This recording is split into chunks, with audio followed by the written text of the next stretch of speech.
beelaha dega magaalada Gaarisa ayaa muddooyinkii u dambeeyay wada shirar iyo taageeray u muujinayeen musharaxiin u hanqaltaagaya inay ku haboon yihiin inay ku matalaan beeshooda doorashada 2022 xildhibaanka Aadan Barre Ducaale oo laga soo doorto magaalada Gaarisa ayaa ku gacan saaray falalka noocaas ah isagoo cambaariyay musharaxiinta beelaha ku soo gambada isagoo sheegay inuusan waqti u haynin hogaamiyihii hore ee aqlabiyadda golaha baarlamaanka isla markaana ka soo jeeda magaalada Gaarisa ayaa sheegay inuu waqti u haynin cuqaasha isagoo ka dhawaajiyay in marka la soo dooran doono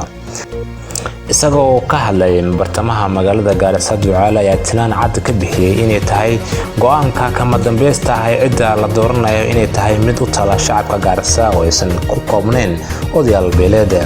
hadalka Ducaale ayaa ku soo beegmaya 2 toddobaad kadib markii golaha odayaasha cawdaq ay ku ayideen